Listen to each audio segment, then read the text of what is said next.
Muito bem, senhoras e senhores, é real oficial.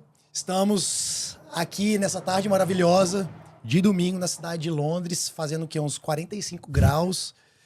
Sim, isso é verdade, mas por um motivo muito bom, muito legal. Hoje eu estou recebendo um dos maiores jornalistas aí do nosso país, que mora aqui em Londres. Estava até comentando com ele aqui, 14 anos de experiência, e que orgulho e que prazer receber, portanto, aqui Felipe Killing. Poxa, obrigado por essa introdução, hein? Seja bem-vindo, cara. Poxa, obrigado pelo convite. Obrigado por me receber aqui num domingo de sol, mas era quando dava pra fazer, né? Não, cara, eu tô muito feliz e para as pessoas que a gente quer receber e trocar uma ideia, não tem tempo, cara. Foi difícil, mas conseguimos, viu? É. A gente tá tentando, já tem pelo menos aí uns 3 anos. Não, Uma hora não é deu. pra tanto, não é pra tanto. É que durante a semana é impossível pra Brincadeira, mim. E aí, final de semana, foi muito difícil por conta do trabalho. E depois que meu filho nasceu, ficou bem complicado. Mas aí eu até trouxe o Lucas, a Patrícia, eles estão aí comigo. Mas pelo menos a gente tá conseguindo gravar hoje.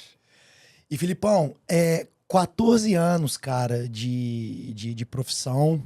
Pra quem não sabe, tá? Se você não sabe, você tá em outro planeta, mas pra quem não sabe, o Felipe é repórter da Band. Posso dizer que é correspondente aqui Sim. na Inglaterra. Então, 14 anos de profissão, cara. Nós vamos falar mais desse começo, mas como é que você veio parar em Londres? Cara, no meu caso foi diferente do que outros correspondentes internacionais. Porque normalmente, quando você vira correspondente, é meio que um presente da empresa por um trabalho que você prestou por muito tempo. E aí você vira correspondente, porque é um cargo muito cobiçado dentro da redação e dentro do jornalismo, né? Ser correspondente internacional. Mas no meu caso, eu era super novo, eu queria morar fora. Já era repórter na Band, no Brasil. E aí eu cheguei pro meu chefe no departamento de esportes, falei, tô vendendo meu carro e tô indo morar fora. Ele, não, peraí, fica. Eu falei, não, é uma decisão sem volta, eu quero morar fora. Eu acho que essa é a hora. Eu vou pra Barcelona, porque meu irmão morava lá na época, e é uma cidade que eu acho que se adaptaria melhor ao meu estilo de vida, que eu gosto de praia, calor e tudo mais. Falei, tô vendendo meu carro e tô indo. Ele, não, pera lá, te dou um aumento. Falei, não, tô indo e não tem volta. Aí ele falou, então calma. Deixa eu chamar o diretor do Band Esportes aqui na minha sala. Aí chamou o diretor do Band Esportes na sala e falou, olha, o Felipe, nosso repórter, você conhece ele tá vendendo o carro, tá indo pra Europa e não tem volta. Ele falou que não quer ficar, eu tentei negociar, ele não quer ir. E ele falou que quer ir pra Barcelona, mas como o Band Esportes tem os direitos da Olimpíada de Londres em 2012, talvez seria melhor ir pra Londres ao invés de Barcelona. O que você acha? O cara falou, acho uma boa. Então faz um orçamento de quanto você precisa por mês pra você ir pelo Band Esportes. Ou seja, eu entrei na sala pra pedir demissão e saí com o convite pra ser correspondente. Que fantástico. Então você já tava, tipo, pra entregar o boné mesmo. Sim, eu ia vender meu carro, eu trabalhava na Rádio Transamérica também no Brasil, então eu tinha o cargo como repórter na Band. Eu virei repórter muito cedo, com 21 anos. Mas eu não tinha um bom salário e eu era o estagiário que virou repórter. Isso meio que estigmatizou e eu também precisava de mais experiência, mas eu nunca fazia grandes coberturas, eu sempre fazia as piores coberturas, o que é natural. Mas na cabeça do Felipe jovem, que sempre quer mais, eu achava que estava sendo injustiçado. Eu falei, quer saber? Agora é a hora, não tenho nada que me prenda aqui, família. Vou vender meu carro, vou para Barcelona, vou produzir conteúdo e se a Band quiser eu vendo para eles, mas se eles não quiserem eu posso vender para outros veículos. Ainda bem que eu já trabalhava na TV aberta, já tinha um pouco de exposição, isso facilitaria. E aí eu vim para ser correspondente por 6 meses. Eu ia voltar para o Brasil depois da Olimpíada. E já tô aqui há 10 anos e meio. Cara, que fantástico. E você falou que começou como jornalista com 21 anos. Como repórter, Como repórter. Mas, cara, essa profissão... Porque, tipo, muito me atrai. Eu, lá no iLondres, sempre jogo notícias ali. Gosto de falar sobre notícias. Tem aquele tesão de dar o furo, né? Não pensa em coisa errada, tá? A galera zoa, né? Essa profissão é uma parada de vocação ou a pessoa, por algum motivo, escolhe? Como é que funcionou pra você? Cara, no meu caso, eu acho que tem muito de vocação no jornalismo, porque não é uma profissão que você ganha muito dinheiro. Alguns jornalistas, evidentemente, ganham, mas você não entra no jornalismo para ganhar dinheiro. Então, no caso de muitas pessoas, é você ter essa vocação de querer mudar o mundo e de querer fazer algo para a sociedade. Eu acho que a essência do jornalismo é contribuir para a sociedade, é prestar um serviço, é ajudar as pessoas. Eu acho que esse jornalismo comunitário que existe, de você ir na rua que tá com um buraco lá há 6 meses e fazer um barulho, o prefeito depois vai lá e asfalta, é uma sensação muito boa no jornalismo. No meu caso, eu queria viajar e tirar foto. Eu falei, o que eu gosto de fazer? Eu gosto de viajar e tirar foto e surfar. Eu falei, eu quero isso pra minha vida. E aí eu falei, vou entrar no jornalismo, eu vou trabalhar numa revista de surf, escrever matéria, viajar e tirar foto. É isso que eu queria. Suave. Exato. Eu nunca tirei uma foto profissional e nunca cobri um campeonato de surf, mas eu já viajei pra caramba. Então eu acho que parte do meu sonho de quando eu era moleque se concretizou. E aí eu acabei entrando... A faculdade que eu fiz, a FIA, tinha um programa de trainee com a Band. E aí eles pegavam alguns alunos, colocavam como trainee e tudo mais. E eu tinha um cara na Band que era também pai de uma amiga minha que ajudou a me indicar, enfim. E ele falou, você faz faculdade na FIA, a gente já pega alunos da FIA, então entra aqui. E aí você faz essa rotação e beleza. E foi durante a Copa de 2006. Eu sou um apaixonado por esportes, por futebol. E eu falei, então eu vou trabalhar na Band durante a Copa do Mundo. E aquilo pra mim foi algo extraordinário. E era não remunerado. E aí é uma sorte que eu tenho também. Eu tenho que falar isso. Que eu nunca precisei pagar conta em casa. Então pra muitos isso não seria uma opção. Porque a pessoa não poderia aceitar um emprego Que vai pagar... que não vai pagar Que nada. não vai pagar nada. Pra mim, eu tava no meu primeiro semestre da faculdade. Era um curso de graça. Então, eu aceitei. E por amar futebol e por adorar estar naquele meio de TV, eu fazia muito mais do que se esperavam de mim. Então, qual que era o plano? Ele falou, a gente tem um grupo, a gente vai chamar, e você fica rodando nas redações, vai primeiro em uma, em outra, fica 3 meses. Se gostarem do seu serviço, a gente amplia por mais 3 meses, tudo não remunerado, e se gostarem, a partir daí a gente começa a remunerar. E aí eu ficava lá muitas horas a mais do que precisava, e curioso, e adorando estar vivendo aquilo. E aí depois de 3 meses abriu uma vaga, eles já me contrataram. Fantástico. E você... Então, isso foi em São Paulo, né? São Paulo. Você nasceu em São Paulo? Sou de São Paulo, nasci em São capital. Paulo. Eu tenho uma família de Porto Alegre, mas a família da minha mãe é da Moca, e eu nasci em São Paulo. E aí eu fazia uma faculdade que era próxima da Band. Muita gente que trabalha na Band veio dessa faculdade. Não sabia que tinha essa parceria, mas deu sorte. Tinha pai de uma amiga minha que também falou, olha, vamos chamar no grupo de treino o Felipe, e aí eu entrei. Fantástico. E qual que foi a primeira experiência massa, assim, que você, além, obviamente, do trampo propriamente dito, mas uma cobertura, um evento que você compareceu ainda No começo? no começo, que você falou, caralho, é isso. Foi 2006 na Copa? Não, porque eu era estagiário, não fazia nada lá, só ficava na redação. Tá. Mas teve uma primeira viagem internacional que eu fiz, eu ainda era estagiário. Eu acho que isso é uma coisa boa da Band, porque a Band não é uma emissora tão grande como a Globo, por exemplo, ou a Record. Então, a gente não tem uma grande estrutura. E aí pintou uma viagem para o Chile para cobrir um campeonato de snowboards, para você ser produtor. E quem ia competir era Luiz Eltenhofen, que era a minha musa de moleque. Saiu na Playboy e tudo mais. Aí chegaram, ó, a gente não tem ninguém para mandar. Ah, manda o estagiário lá, o Felipe. Aí eu falei, pô, eu vou pro Chile, cobri um campeonato de snowboards com a Luiz Eltenhofen. Demais isso. Eu tinha 19 anos na época. E fiquei super feliz. Foi a primeira viagem, primeira cobertura que foi incrível. Ainda não tinha formado, então? Não, eu formou com 21, né? eu virei repórter, eu ainda estava na faculdade. Eu trabalhava durante o dia, tanto que meu chefe não me escalava para pautas à noite, porque minha faculdade era à noite. E aí durante o dia eu trabalhava, e aí à noite eu ia para a faculdade, e eu tinha um emprego na Rádio Transamérica também que eu tinha que dividir. Então meu último ano de faculdade foi uma loucura, porque eu tinha 2 empregos na Band e na Rádio Transamérica, mais o TCC. Foi uma loucura. E como é que você... Porque hoje você faz meio híbrido, né? Você cobre os esportes, mas também cobre as notícias.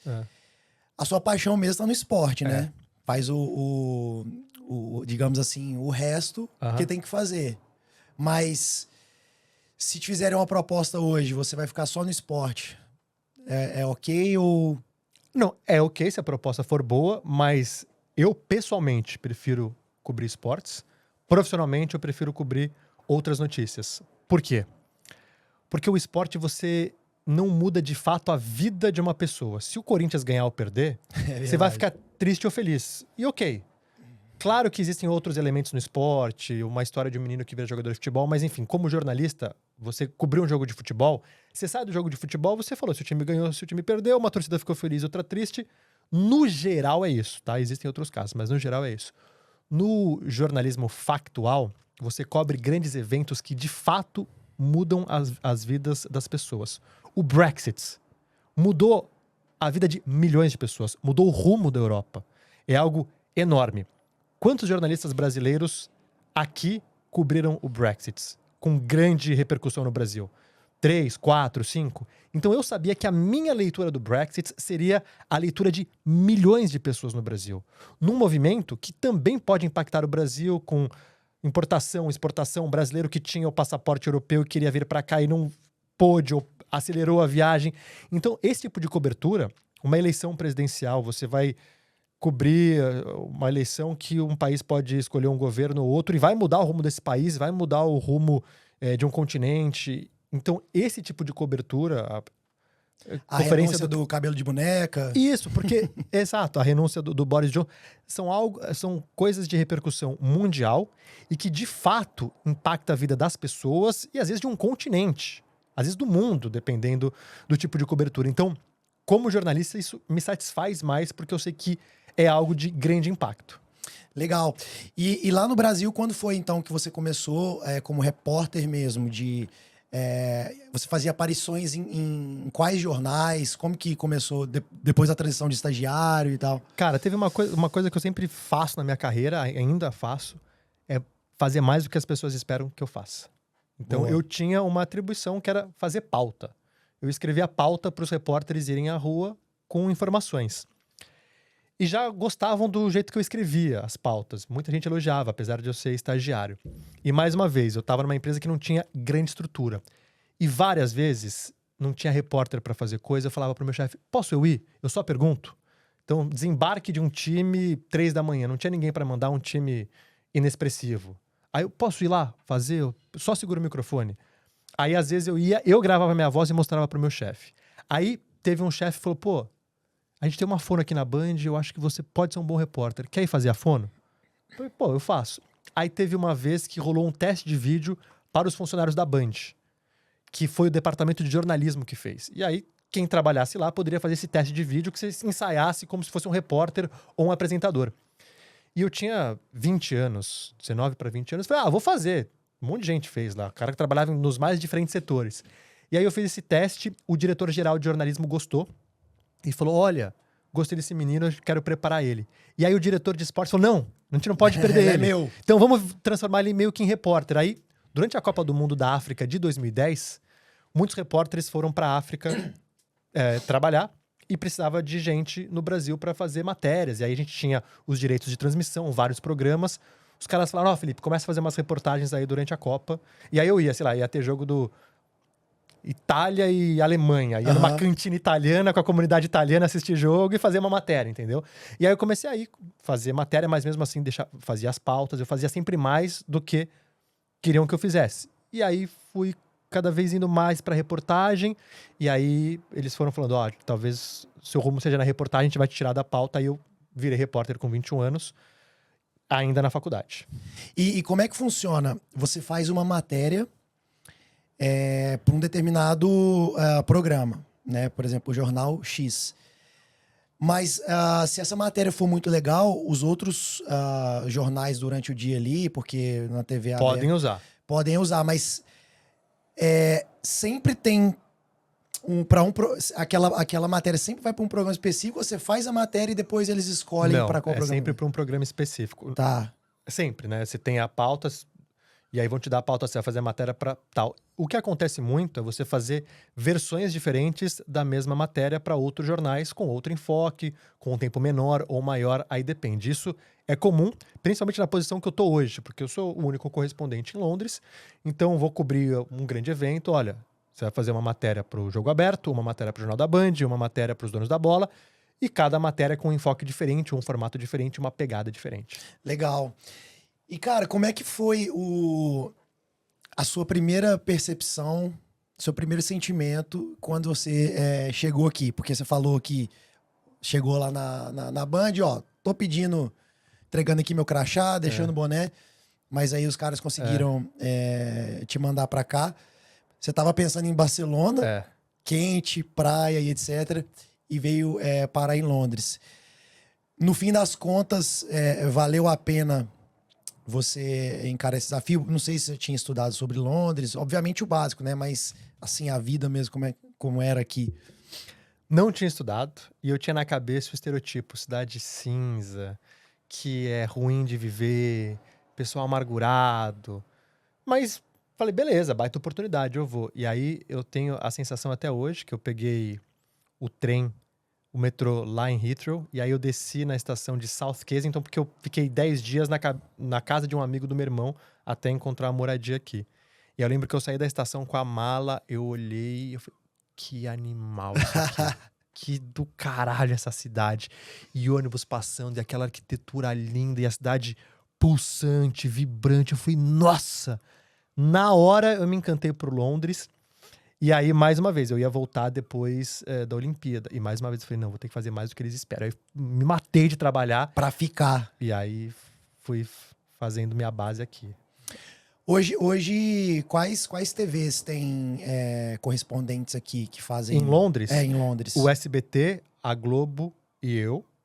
E a Band, evidentemente. Eu sei que a Rede TV tem uma menina que eu acho que é um esquema de freelancer ou por matéria, não sei se ela é fixa, não tenho certeza. Talvez ela seja fixa, que é a Érica. A Cultura contrata a repórter para fazer uma vez ou outra. Tem o pessoal da ESPN Brasil, né? O João Castelo Branco e a Nathalie, que é focado em esporte. Isso, e tem um monte de jornalista freela, que trabalha para Folha, trabalha para imprensa escrita. E tem, eu não sei se o Estadão ainda tem aqui, mas enfim. E aí, se você faz, aí hoje em dia, então, você faz a cobertura desses eventos do cotidiano e dos esportes também. Eu faço os dois. Foi uma coisa que eu sempre quis fazer, que como eu trabalho num grupo de comunicação, a Band tem vários canais de televisão, várias emissoras de rádio, eu sempre enxerguei que aí seria uma boa oportunidade de conseguir vários empregos, várias exposições em mídias diferentes e não ser caro para ninguém. Cada um me paga um pouquinho. Porque não tem jeito, a empresa no Brasil pensa em real. Então, se de repente só a Band, para me pagar um salário para sobreviver aqui, Londres é uma cidade caríssima. Sim. O cara vai converter, vai ficar caro. Mas de repente a TV me paga um pouquinho. A TV aberta. O Band Esportes me paga mais um pouquinho. Band News me paga mais um pouquinho, TV. A rádio me paga mais um pouquinho de cada. Eu consigo viver aqui, não ficar caro para ninguém. Fica bom para você. Tá em todas as mídias, trabalho que nem um maluco, mas tô em todas as mídias. E na hora de me demitirem, talvez, eles pensem, pô, tem que demitir ele da TV, da rádio, né? Pode ser um jeito melhor. E desde que eu vim pra cá, eu vim pelo Band Esportes, porque o Band Esportes tinha os direitos da Olimpíada, eu sempre tinha isso na minha cabeça. Eu preciso ter entrada nos outros canais, nos outros veículos do grupo, pra conseguir me manter aqui, ter mais dinheiro, não ser um cara caro e ser um cara relevante pro grupo Bandeirantes. E você pode, eventualmente, fazer algum freela, algum trabalho para uma outra marca, uma outra companhia? Não concorrente direto, não sei. Não, como é que... poderia fazer... evidentemente para outra TV não, mas eu poderia fazer freela. O problema é que eu não tenho tempo. Eu trabalho para 3 TVs e 2 rádios. Eu trabalho das 6 da manhã às 8h30, 9 da noite. Todos os dias. Finais de semana, eu viajo. Quando a Fórmula 1 eu fiquei viajando sem parar. Eu fiz o Mundial de Clubes, eu fiquei viajando. Tem grandes eventos. E eu, quando vou fazer alguma coisa, eu não gosto de fazer pela metade. Então, eu já tive propostas de projetos, coisas que seriam interessantes. Eu falei, eu não posso me comprometer a isso, porque pode pintar uma cobertura e eu ficar um mês fora e eu não vou conseguir fazer parte do seu projeto. Então, eu me dedico muito à Band, ao Grupo Bandeirantes, e tenho um retorno muito bom profissionalmente, eles me dão muito espaço, tenho muita abertura lá, eles valorizam o meu trabalho. Então, sim, poderia. Às vezes, se fosse um free... Aqui também... O que eu poderia fazer? Ó, vai um domingo que você não vai trabalhar, fazer um freela pra mim. Mas será que valeria a pena eu trabalhar um dia? Entendeu? Vender esse dia que talvez fosse o dia do seu descanso. Tá com a minha família. Que não vai valer. E aí, sei lá, vem trabalhar um dia, você vai ganhar 100, 150 libras. Ok, mas e minha família? Eu já tenho um trabalho que já pago minhas contas. Vale a pena? O que eu gostaria de fazer era um projeto que eu pudesse fazer parte, mas de forma bem híbrida. Poder trabalhar distante, 2 horas por dia num dia, no outro dia talvez não consiga, mas no outro... Mas aí teria que ser um projeto em que as pessoas entendessem e que eu pudesse ser relevante nesse tipo de esquema. Imagina um time de futebol. Tem gente que vai correr mais, tem gente que vai correr menos, entendeu? E é isso. Essa seria uma coisa que eu gostaria de fazer, mas no momento não dá. A gente estava falando sobre vocação, né, da profissão, de realmente a pessoa querer, de ter esse projeto de ajudar as outras através do jornalismo. E eu acho, cara, que são poucas pessoas mesmo que chegam lá, que se destacam como você, justamente por conta disso. O tempo, né? Então você trabalha, não tem hora, basicamente, de Não. segunda a segunda, se explodir alguma coisa assim, alguma Eu breaking já news, tem que sacrifiquei dar. minha vida pessoal inúmeras vezes. Eu tenho inúmeras histórias de sacrificar minha vida pessoal. Então, como que lida com isso, cara? Em algum momento te deu alguma frustração, até Vários. mesmo hoje em dia? Vários. Os primeiros 6 meses desse ano, eu viajei no Mundial de Clubes e com Fórmula 1. Eu perdi muito de estar com meu filho no momento em que eles mudam e desenvolvem bastante. Isso sim. Eu tenho inúmeras, de fato. Eu poderia acabar o tempo do podcast contando história, mas eu vou contar uma Boa. que marcou. Manda. A minha esposa, ela ama Natal. Ela já começa a fazer contagem regressiva do Natal agora, assim, na metade do ano, em julho. Já compra aquele calendário. Ela ama Natal, é coisa que ela é apaixonada. E aí, eu tenho sempre esquema de plantão, trabalho no Natal, folgo no Ano Novo, ou vice-versa, e sempre foi assim, trabalho no Carnaval, Páscoa, eu sempre sacrifiquei, porque o jornalismo demanda isso, finais de semana, feriados, e tudo bem. E aí, em 2018, eu acho, 18 ou 19, eu ia trabalhar no Natal, ela falou, poxa, você vai trabalhar no Natal? Eu falei, mas você vai ficar sozinho aqui? Eu falei, não, tô acostumado, já passei Ano Novo aqui em Londres, que eu dormi na virada, acordei no dia seguinte pra trabalhar. Ela, não posso deixar você sozinho aqui no Natal. E o pai dela tava com câncer no cérebro nessa Puxa época. vida. Já morreu o pai dela. Mas era o último Natal dele, já tava nas últimas. Mas ela falou, vou fazer o seguinte. Eu ia pra Irlanda no dia 19, que é quando eu saio de férias. Eu vou mudar minha passagem. Vou pegar o último voo do dia 24 à noite. Porque eu sei que no Brasil vocês comemoram no dia 24. Chego lá meia-noite e na Irlanda a gente comemora dia 25. Então eu chego pra comemorar com meu pai. Vou ficar menos dias com ele, mas fico lá dia 25, 26 e volto no dia 27. Falei, pô, beleza, tranquilo. Aí, dia 19, o dia que ela sai de férias, que a gente ia começar a curtir, e seria a minha folga, tem um atentado terrorista na feira natalina em Berlim. Meu chefe liga e fala, vai pra Berlim, agora. Aí eu cheguei pra minha esposa e falei, eu preciso ir pra Berlim. Ela falou, mas como assim? Eu falei, eu preciso. Mas eu troquei a minha passagem pra ficar com você. Eu falei, mas eu preciso ir. Não, você não pode. Eu falei, não, eu tenho que ir, eu não posso falar pro meu chefe que eu não vou. Sou eu aqui, eu preciso ir. Mas meu pai tá morrendo, eu troquei a minha passagem pra ficar com você, ao invés de ficar com ele no último Natal, nos últimos dias de vida dele, pra você não ficar sozinho. Eu falei, eu não tenho escolha. Aí ela ficou sozinha esses dias no Natal, só foi pra Irlanda no dia 24, e eu voltei no dia 24 à noite. A gente tava no aeroporto, na mesma hora, só que em terminais diferentes, e a gente não se viu. Só um exemplo, eu tenho 1 milhão de exemplos, esse é só um. Cara, então, isso é sobre vocação, porque dá depois você fica carregando isso com você, né? Não, carrega, de fato. E uma coisa que eu falei pra ela, não é a primeira vez. Não vai ser a última. E não vai ser a última. E várias vezes, quando ela tava grávida, você vê como a cabeça dela mudou. Ela tava grávida, ela falou, mas e se acontecer alguma coisa durante o nascimento do meu filho? Você vai largar a gente? Eu falei, não. No nascimento, não. Algumas coisas você precisa fazer escolhas, entendeu? Evidentemente, se fosse meu pai com câncer, eu ia falar, não vou. Tudo bem que é algo muito forte, muito pesado. Era um pouco o início de relacionamento.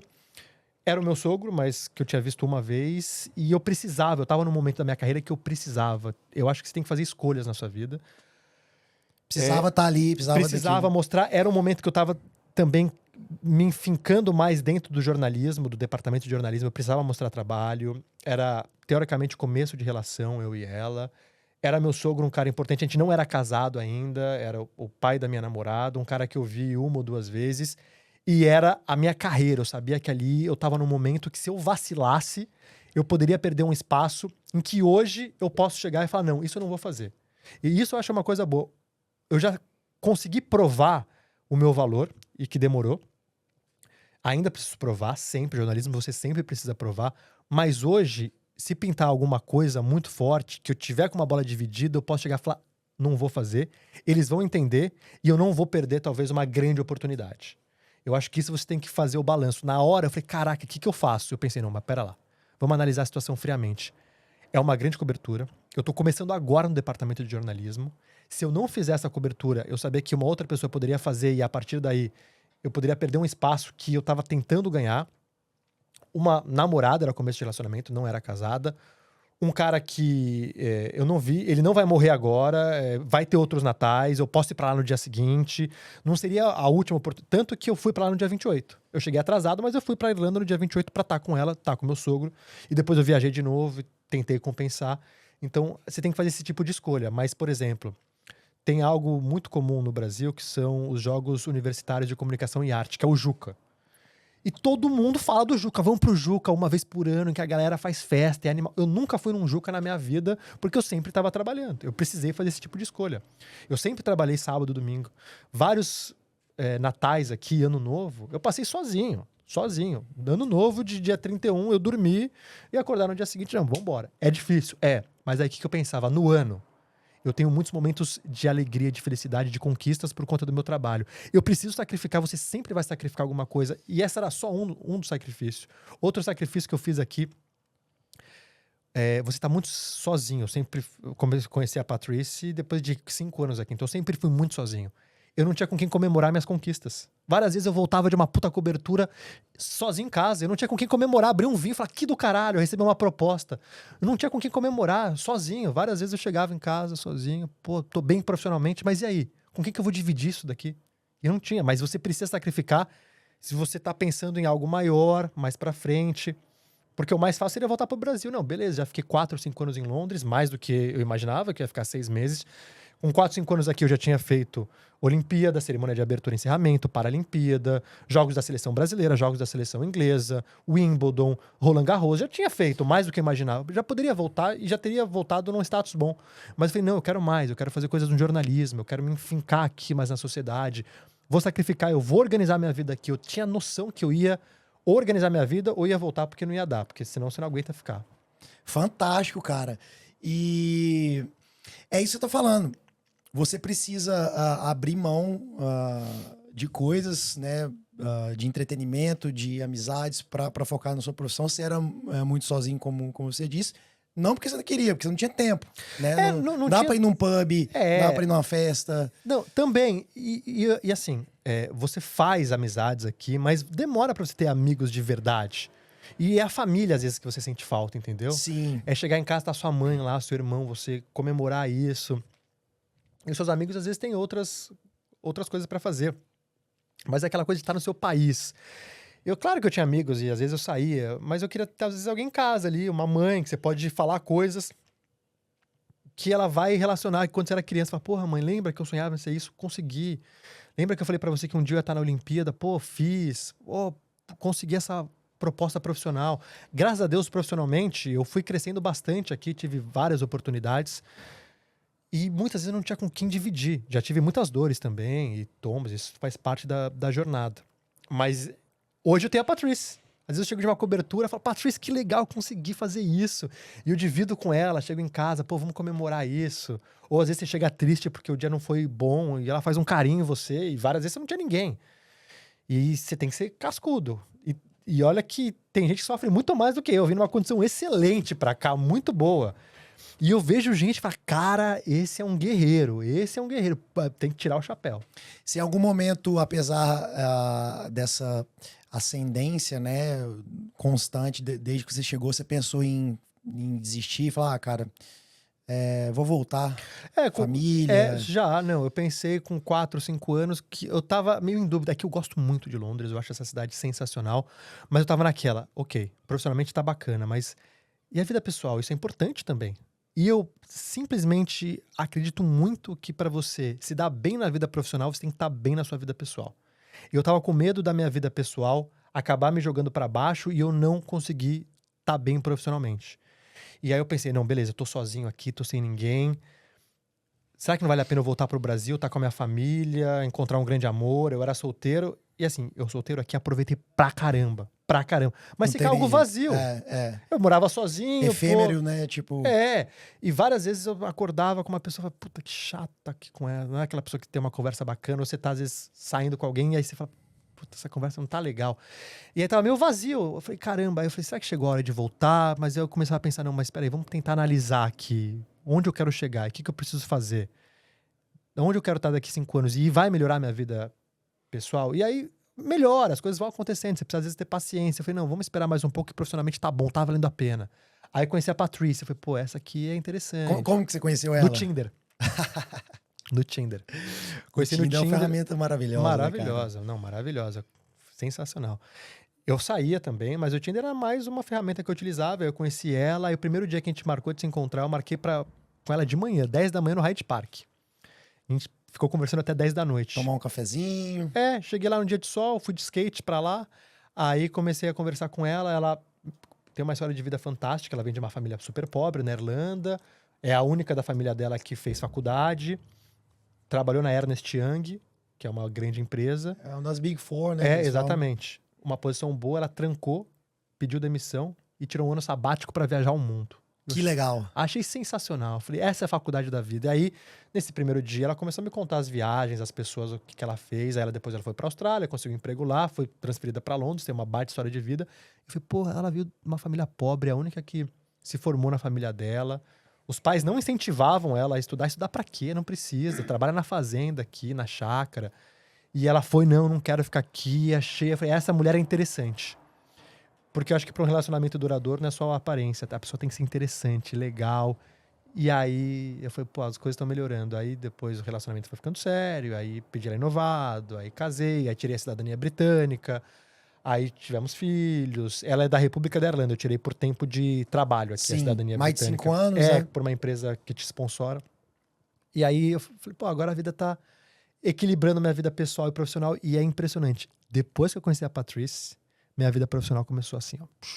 Já tava bem, mas depois que eu conheci a Patrícia, não sei se porque melhorou, me trouxe sorte, não sei o que foi. Cara, só subiu. Cara, você fechou um elo de uma corrente que faltava, Talvez, né? talvez. Tava faltando pra a engrenagem dar aquele pump. Exato. Era alguma coisa que faltava, e aí era alguém que eu me sentia bem e conversava, e ela é uma pessoa inteligente, eleva o nível e te dá uma outra perspectiva. Eu acho que um dos segredos para você se dar bem na sua vida é você estar cercado de pessoas boas, que te dão outras perspectivas, que te agregam. E eu tenho grandes amigos aqui que também fazem sucesso no jornalismo, que foram fundamentais também na minha construção profissional. A Patrícia, que tem uma outra perspectiva, ela vem da área de finanças e conhece o mercado aqui. Nem sei se é ela que... São eles. É a Patrícia e o Lucas que acabaram de chegar aqui. Recebemos mais 2 convidados hoje, viu, gente? E aí isso me ajudou demais. Então, eu acho que para você se dar bem na sua vida profissional, você tem que estar com a sua vida pessoal equilibrada em algum momento. Você sempre vai sacrificar um pouco de um dos dois, vida pessoal e profissional. Você tem que entender quando você vai sacrificar um ou outro, encontrar esse balanço, mas para as coisas fluírem de verdade, no médio e longo prazo, você precisa equilibrar os dois. No curto prazo, às vezes você fala, bom, eu vou sacrificar agora minha esposa, como eu sacrifiquei fazendo Fórmula 1 e o Mundial de Clubes com meu filho, para dar um passo, mas depois eu vou organizar pra gente ficar mais tempo junto, aí você vai tentando encontrar esse equilíbrio. E como é que foi essa questão das diferenças culturais? Porque, por exemplo, eu namoro com uma brasileira. Conheci mulheres de outras nacionalidades, mas é muito mais simples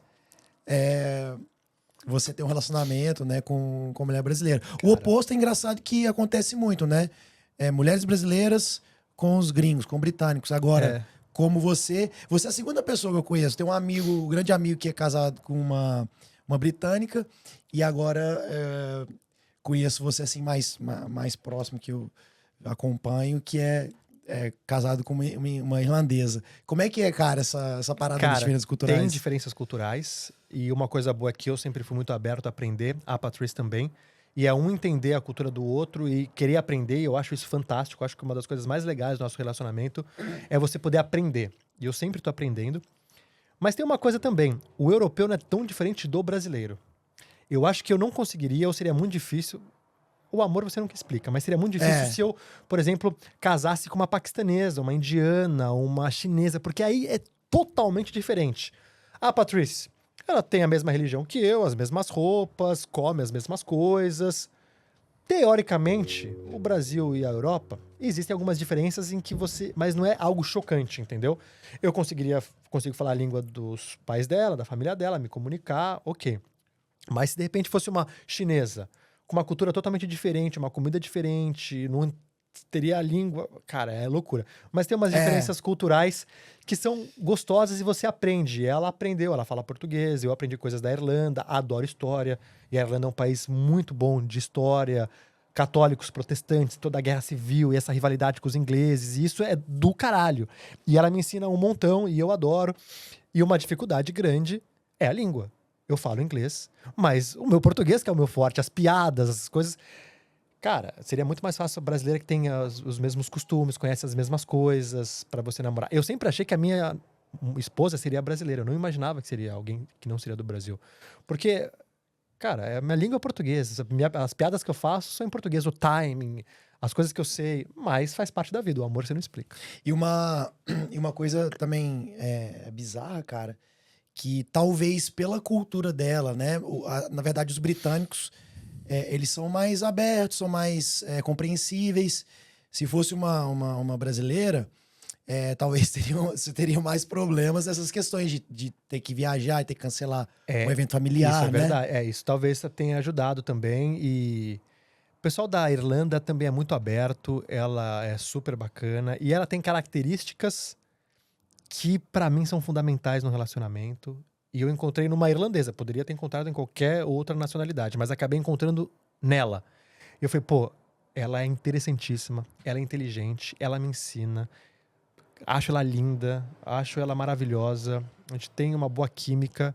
E além disso, ela tem qualidades, predicados que pra mim são fundamentais em qualquer relação, mas principalmente numa relação de marido e mulher. Ó, então, vocês que menosprezam o Tinder, Dá pra usem, encontrar. porque quando eu cheguei aqui também, eu não queria envolver com comunidade brasileira pra melhorar o inglês. Você já veio falando inglês? Falava um pouquinho. Pra justamente desenvolver Precisa. e me jogar no olho do furacão, me expor o ridículo mesmo pra aprender. Então, não menosprezem o Tinder, inclusive é uma dica que eu dou lá no Island sempre. Usem todos os aplicativos Sim. possíveis de relacionamento pra você. Não é nem pro frelelê. Se tiver o frelelê, é ótimo, mas você vai Vocabulário, escrever. vai treinar Cara, o inglês. eu aprendi. E é fundamental falar inglês pra viver aqui. Não tem jeito, senão você vai se envolver numa bolha que você vai ficar preso e não vai conseguir sair. Filipão, então, 14 anos de profissão. Só desses 14, 10 aqui, né? Aqui, qual que foi a primeira grande experiência? A primeira grande Olimpíada. notícia? Ou Eu Olimpíada? tava na cerimônia de abertura da Olimpíada, eu chorei. Eu falei, não acredito que eu tô na cerimônia de abertura da Olimpíada. Foi sensacional aquilo lá. A Olimpíada foi do caralho. A cerimônia de abertura foi muito bem feita. Foi ali no Olympic Stadium?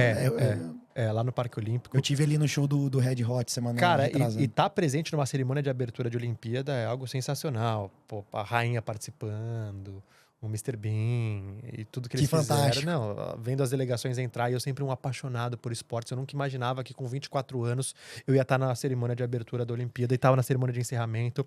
E aí depois veio uma experiência incrível, incrível, que foi cobrir a Paralimpíada, com histórias fantásticas, que eu chegava em casa à noite, eu tomava banho e falava, meu Deus do céu, eu não tenho nenhum problema, não posso reclamar de nada, porque essas pessoas que eu tô convivendo aqui durante esse evento são guerreiras e estão aqui fazendo algo incrível e estão sorrindo e estão felizes. Então essas duas coberturas me impactaram bastante. A partir daí eu fiz várias grandes coberturas que também foram super satisfatórias, pessoalmente e profissionalmente, mas essas foram as que mais marcaram. No começo. E teve alguma notícia, alguma coisa que você não queria dar, você não queria fazer, assim, do seu lado pessoal, não profissional? Alguma coisa muito ruim, não algo que você não estava interessado, mas algo ruim que foi, de certa forma, impactante, enfim, que você pensou, puxa vida. E aí você tem que manter... Não, várias vezes. Não, tá, entendi. Cara, atentado terrorista. Quantas vezes eu não queria estar trabalhando ali, cobrindo, falando de mortes? Eu fui no atentado terrorista em Manchester, que o cara explodiu um show da Ariana Grande com um monte de criança lá. E, eu lembro disso. cara, foi uma cobertura que eu falava, meu Deus, quantas crianças morreram aqui inocentes num show, e vendo os pais indo depositar flores, e eu precisando fazer a matéria. E um volume de trabalho muito pesado, mas emocionalmente eu tava desgastado. E a cidade naquele clima horrível. Cara, crianças... foram explodidas aqui. Foram quantas crianças que morreram? Cara, eu não... Eu não sei exatamente quantas crianças, porque morreram adultos também, mas foram muitas Terrível. crianças, uma tragédia. E Terrível. teve criança que sobreviveu, mas perdeu a perna, que tava num show. Você fala, que ato horrível. E o clima na cidade, eu preciso estar onde as coisas aconteceram. Então eu via flores lá e só pensando, cara, aqui na minha frente morreram tantas pessoas de uma forma brutal. E aquilo, cara, foi muito forte. E eu tava numa época da minha vida que eu tava trabalhando bastante. Isso foi sempre uma coisa que eu sempre trabalhei muito além dos meus limites. Eu tava lá há 40 dias sem parar de trabalhar, também para querer fazer mais do que esperam, para querer provar e querer fazer.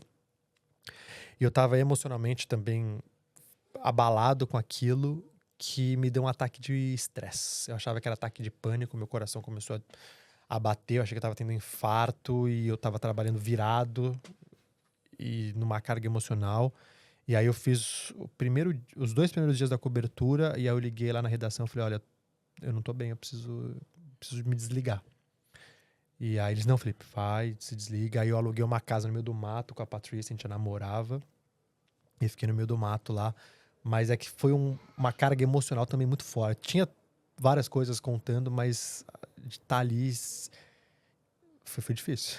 Isso é terrível, cara, porque, por exemplo, eu sou muito emotivo. Então, o que eu tô te falando, eu gosto de dar notícia, gosto de compartilhar também.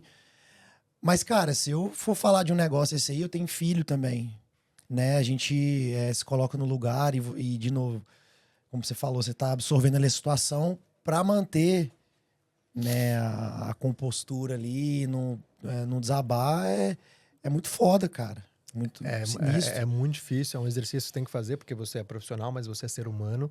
Mas eu também acho que uma das coisas boas do jornalismo atual é que ele tá mais humanizado. E se você chorar ali, cara, você tem que explicar para as pessoas, olha, tá difícil isso aqui. Enfim, eu acho que hoje é mais aceitável.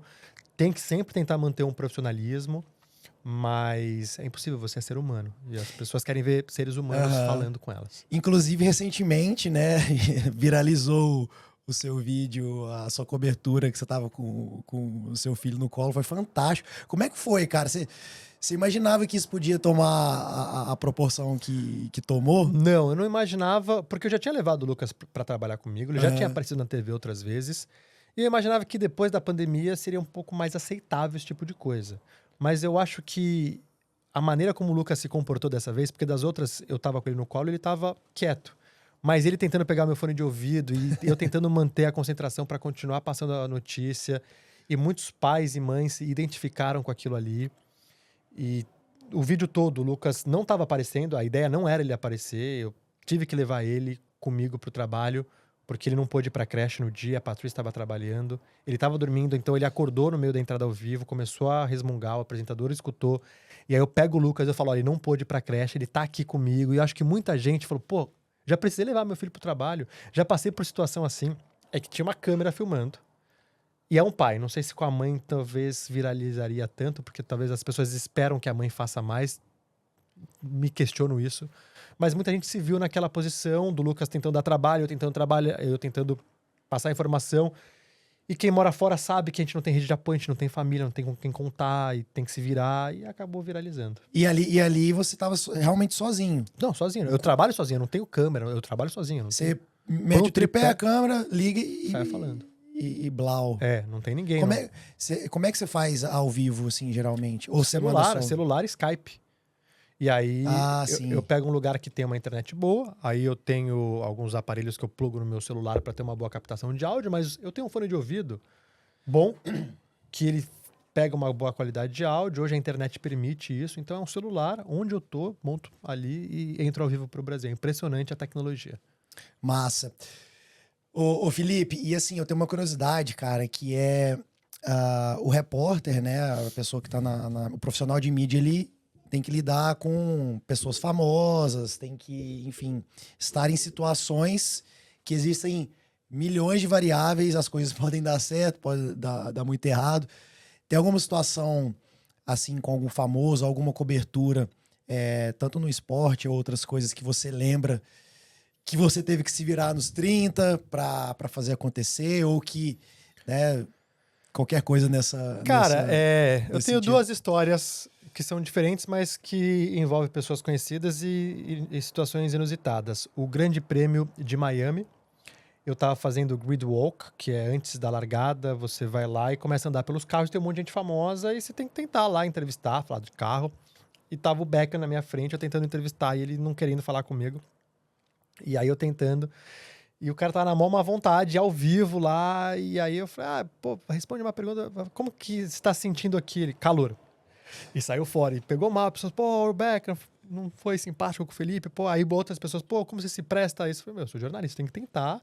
E é ao vivo, e faz parte. Então, aí ali eu falei, não quer falar muito? Bom, vamos sair. Aí tenta sair, mas faz parte da minha profissão.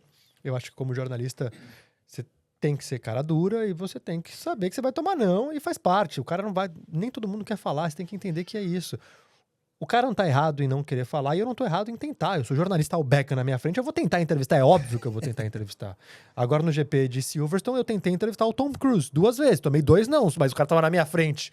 Ao vivo eu não vou tentar? É óbvio que eu vou tentar. E eu tomar não faz parte. É que tem muita gente que não entende que isso faz parte da minha profissão. E vai falar, olha, eu não quis falar, olha, foi tentar falar com o cara, é óbvio que eu vou tentar. E é óbvio que ele pode falar não e faz parte. A outra foi, mas aí já é um pouco diferente, mas é uma coisa inusitada que eu precisei me virar. Fui fazer uma entrevista na casa do Fernandinho, quando eu jogava no Manchester City. E aí fiz a entrevista na casa dele, e aí depois eu fui para a estação para voltar para Londres. E caiu uma chuva torrencial nesse dia. E eu na estação lá, que não tinha cobertura, não era a estação de Manchester, era a estação de Macclesfield, que os jogadores moram nos arredores de Manchester. E tomando chuva, vento e não passava trem, e eu fiquei lá, quase 1 hora e nada. Aí eu liguei pro Fernandinho e falei, Fernandinho, cara, você pode ver aí na internet se tá vindo trem, porque eu tô aqui esperando. Ele, Felipe, ele disse, acabei de escutar no rádio que não tem trem, porque tem essa chuva torrencial, a árvore caiu. Não vai rolar. Não vai rolar. Ele falou, mas eu vou te pegar aí e te levar até o centro de Manchester. Lá você pega um hotel, você se vira. Eu falei, beleza. Aí ele me pegou nessa estação e tentou chegar no centro de Manchester. E não chegava porque as ruas estavam bloqueadas, ou com alagamento, ou com árvore que tinha caído. E eu falei, e agora? Fudeu. Ele falou, dorme em casa. E eu dormi na casa do Fernandinho. E eu precisava fazer a matéria. Eu escrevi a matéria na frente dele, gravei minha voz na frente dele. E a gente ficou até 3 da manhã conversando. E eu perguntando um monte de coisa. Como foi a transferência do Shakhtar para o Manchester City? Como é que é aqui? Blá, blá, blá. A gente ficou conversando.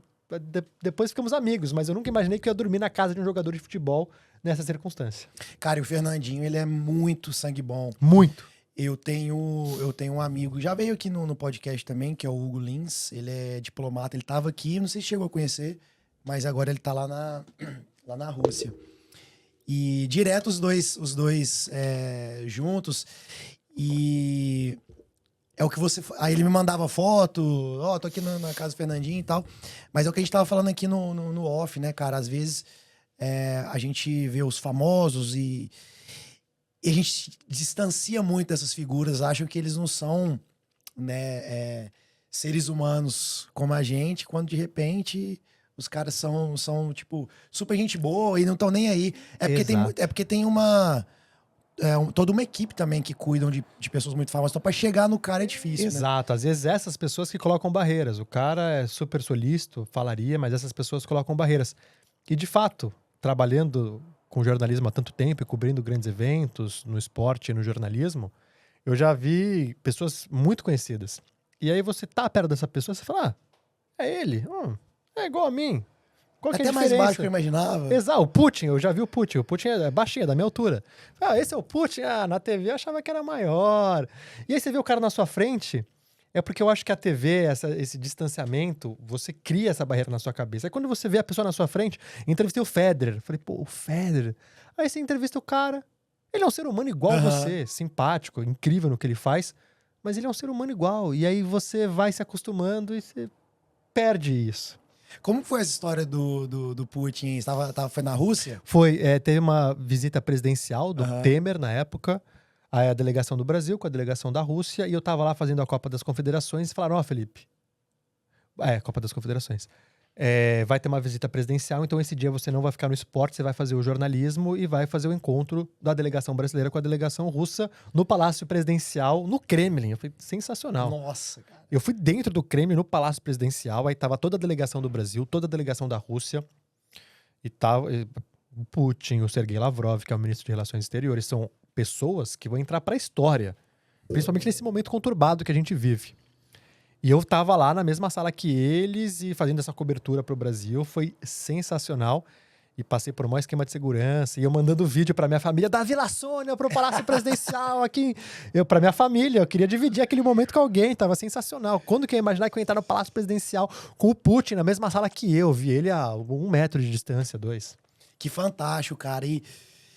E quando você se coloca, quando você se vê naquela situação, também você vê, pô, eu cheguei num ponto legal da minha vida profissional, né, meu irmão? Várias vezes eu já passei por isso. Não é qualquer um. Não, várias Qual vezes. que é uma outra pessoa que quando você entrevistou ou estava em alguma coletiva, alguma coisa, enfim, alguma cobertura que você falou, caralho, aquela que Muita marcou. gente, muito. O Federer foi uma delas, porque eu gosto de tênis. O Cristiano Ronaldo. Cristiano Ronaldo. Que adora futebol. Que fantástico. Quando que foi Eu entrevistei ele algumas vezes na Liga dos Campeões, né? Então aí os jogadores passam, aí você faz a entrevista e Que tesão. por ser do Brasil, fala uma pergunta em português, ele para, é solícito. O Usain Bolt, eu adorei entrevistá-lo, Usain Bolt. Cara, várias vezes. Eu já entrevistei o Boris Johnson, ele era prefeito de Londres. Você entrevistou o Boris Johnson, cara. Antes da Olimpíada, Aquele danado. Ele tava inaugurando os anéis olímpicos ali na Tower Bridge. Cara, várias pessoas, eu falei, nossa, o Ronaldo Fenômeno, eu adoro futebol, a primeira vez que eu encontrei ele. O Pelé, já entrevistei algumas vezes também, eu falei, cara, o Pelé. Aí o Pelé, eu lembro que eu fiz uma pergunta pra ele, ele respondeu, e eu não prestei atenção no que o cara tinha falado. Ele poderia ter falado algo super polêmico, eu tava só assim, tipo, é o Pelé. Não acredito. Você tava realizando que ele tava ali na sua frente. Tipo, eu falei, não é possível que o Pelé... E ele, olhando no meu olho e respondendo a minha pergunta, foi sensacional isso. Eu já passei várias vezes por isso. E até hoje, eu passo por isso. Falo, pô, que legal que eu tô entrevistando. O Hamilton, entrevistei o Hamilton pela primeira vez. Falei, que legal que eu... Já entrevistei ele várias vezes cobrindo Fórmula 1, né? Umas 20. Mas é o Hamilton. Porra! E eu acho que quando eu perder isso, vai parar de fazer sentido o que eu faço. Esse deslumbre, eu acho que faz parte. Tem que estar feliz, estar lá. Falar, cara... Porque você fala, o Hamilton, mais uma vez. Pô, o Verstappen. Ou qualquer outra pessoa. A pessoa que eu mais gostei de entrevistar é uma sobrevivente do Holocausto. A Lily Pullman. É que eu nunca cito muito ela porque não é um nome conhecido e muitas pessoas querem escutar os nomes conhecidos. Mas a pessoa que eu mais gostei de entrevistar foi ela, que ela fugiu do Holocausto e uma história incrível. Eu falei, que ser humano. E foi aqui em Londres? Aqui em Londres. Ela foi uma enfermeira, colocou ela numa caixa e tirou ela de do gueto de Varsóvia, na Polônia. E ela foi meio que roubada, né? Escondida dentro de uma ambulância e mandaram ela pra cá, criança, pra ela ter uma vida em Londres. Uma história sensacional. Hoje ela tem 80 e poucos anos. Eu falei, que pessoa incrível. Baita história. Cara, e geralmente, como é que funciona pra você conseguir acesso a uma pessoa assim? Difícil. Óbvio que, por exemplo, nos eventos maiores, você tem lá as licenças, o seu cadastro de imprensa, é mais fácil. Mas, exato. assim, no one-on-one... É difícil aqui porque quem que é a Band aqui, né, na Inglaterra? No Brasil você manda um e-mail, pô, sou o repórter da Band. Ah, beleza. Aqui, quem Já que é você? passa, né? Quem que é você? Aí é um trabalho difícil. Para eu conseguir chegar nela, eu tive que falar na embaixada polonesa, explicar que eu tava fazendo uma matéria. Aí o cara da embaixada falou com ela, falou, tem um jornalista brasileiro que tá fazendo tal matéria, ele quer entrar em contato com você. E aí ela autorizou e eu entrei em contato com ela e fui até a casa dela. Mas é sempre um processo difícil. Como eu trabalho muito e sozinho, eu não tenho tanto tempo de produção. E aqui você precisa ter muita produção para fazer grandes matérias e grandes reportagens. Você precisa fazer networking, você precisa dedicar tempo a isso. E para mim é muito difícil. Então eu sofro. Eu fiz uma matéria especial sobre o Brexit, logo que aconteceu. E aí, na verdade, foi uma série de 4 capítulos e eu precisei entrevistar várias pessoas. E as entrevistas demoravam para acontecer. Eu explicava na Band, eu falava, olha, aí no Brasil, você fala, eu sou repórter da Band, aqui ninguém me conhece, eu preciso explicar tudo. E ainda assim, eu preciso fazer minhas funções do dia a dia. Então, rede social, manda e-mail para a embaixada, aí acha a pessoa no LinkedIn, manda uma mensagem lá, vou no Instagram, escrevo, me apresento. Não é fácil. O que é o mais difícil da profissão, assim, que você... Se alguém aspirante a ser jornalista chegar pra você, cara, eu quero que você me fala o pior. Na minha posição hoje, como correspondente ou no geral? Sim, No no geral. Cara, eu acho que hoje, no geral, é você entender que o jornalismo não é só mais a TV, o rádio ou as mídias sociais. É importante você estar pronto para tudo, entender o conteúdo que você vai entregar para tudo, porque é uma competição do caramba. Então hoje, uma pessoa ela vai fazer uma reportagem, ela faz a reportagem para TV, mas nos stories do Instagram ela mostra como que é o bastidor, ela vai no LinkedIn, escreve um texto descrevendo isso, aí ela vai no Twitter e twitta o que o entrevistado falou, ela tá presente em tudo.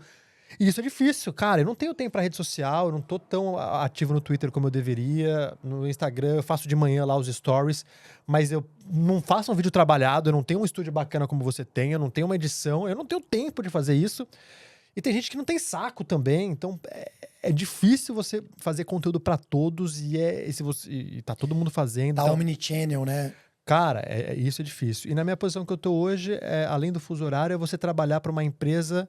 Isso vai acontecer sempre, não só no jornalismo, mas se você trabalha em qualquer empresa que esteja fora do Reino Unido. Com a mentalidade fora daqui, no esquema do Reino Unido. Um exemplo é justamente esse de você chegar no entrevistado. Tem a reunião de pauta lá na Band, no Jornal da Band. A reunião de pauta começa 1, 2 da tarde, horário do Brasil. 4, 5 do horário daqui, dependendo do fuso horário. Aí ele sai da reunião de pauta, Londres vai fazer a matéria sobre preço de remédio. Felipe, vai numa farmácia aí e entrevista o dono da farmácia. Cara, eu não chego numa farmácia aqui com uma câmera e falo, vou entrevistar o dono. O cara fala, quem que é você? Eu preciso mandar um e-mail, eu preciso me apresentar pra ver se ele vai... E o cara, muitas vezes o cara falou, não tenho interesse de dar uma entrevista pra uma emissora do Brasil. O que eu vou ganhar com isso?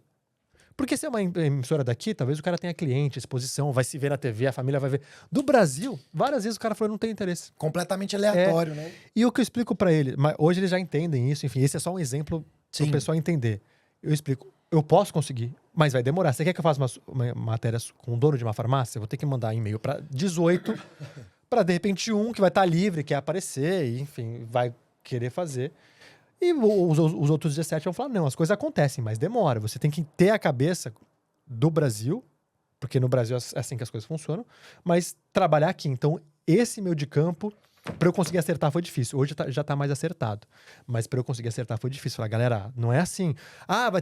Vai lá no aeroporto de Heathrow e filma o pessoal chegando. Você não chega com uma câmera em Heathrow lá, monta e sai filmando. Os caras falam, que é isso? Já que vem é você? 15 segurança perguntando o que você tá fazendo. Exato. Chegar no Brasil, eu sou da Band, aí, libera aí. Cara, tranquilo. E uma pessoa que você tá na sua bucket list ali, que você quer entrevistar e ainda não rolou. Obama.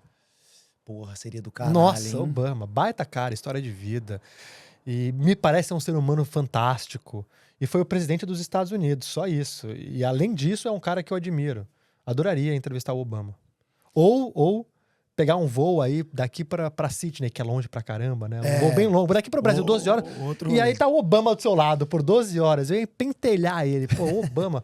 Ele deve ter muita história pra contar, e é um cara que tem uma história de vida sensacional. Primeiro presidente negro dos Estados Unidos. E é um cara que ele me parece ser muito bacana. Então o Obama seria um cara que eu gostaria de entrevistar. É bizarro, é insano a história de como ele chegou lá. E, cara, a representatividade do cara ser o primeiro presidente negro dos Estados Unidos, que é um país extremamente racista. E a campanha, cara, eu lembro que o Yes We Can, né, foi um negócio, assim, memorável. Ele realmente daria umas boas doses de Exato, de imagina o que ele tem de papo. história pra contar. E além disso, ele é um cara que é pai, que é marido, que é esportista. Ele é humano, ele mostra esse lado da esposa, da Michelle, das filhas. É um cara que eu sou fã.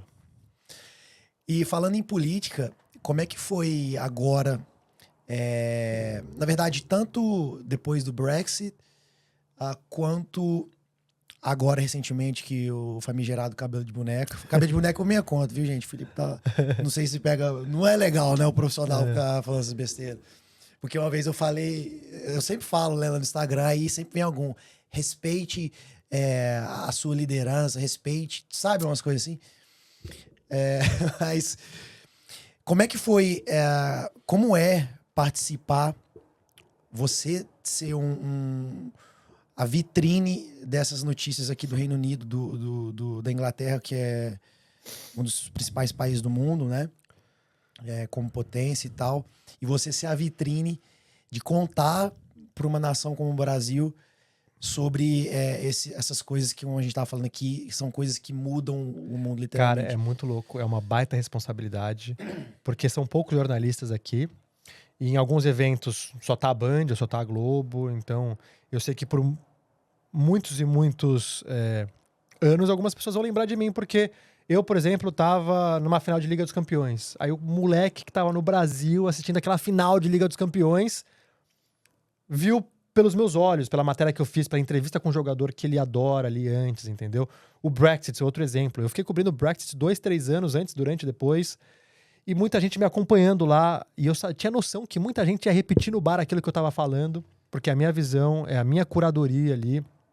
Claro que existem outras pessoas que fazem, existem outros profissionais na Band, existe um debate, mas, de certa forma, é o meu entendimento daquele processo. Um atentado terrorista que matou muita gente, eu explicando como que funciona o Estado Islâmico, o extremismo, não sei o quê.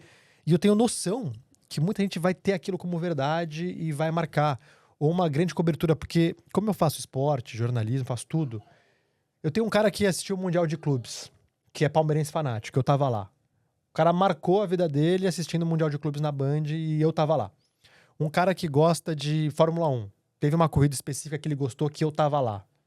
O cara que gosta de política, cobrir algo do Boris Johnson, a renúncia. Então eu marquei vários nichos diferentes em algum momento, com coisas relevantes, em que a minha visão foi aquilo que eu passei pro Brasil. Porque se acontece um grande evento no Brasil, você tem milhões e milhares de formas de consumir aquilo lá. Na Inglaterra, não. Tudo bem, você tem a imprensa local daqui, mas quantas pessoas do Brasil entram no site da BBC? Não entra, não vai ler. Exato. Então, o cara acaba pegando como verdade ou o fato aquilo que eu passo, aquilo que a Globo passa. Então, são 2, 3 alto-falantes fortes aqui no Reino Unido de grandes acontecimentos. Então, é uma responsabilidade enorme. Eu sei dessa responsabilidade, ela me dá prazer, me cobra muito também. Eu trabalho sem parar. Eu, quando vou fazer uma grande cobertura, eu não consigo dormir. Eu fico pensando. E depois eu assisto e eu me critico. E eu leio o comentário, eu converso com outras pessoas. É uma cobrança grande. É uma responsabilidade grande. Mas é algo prazeroso. E, no geral, eu tenho uma boa resposta.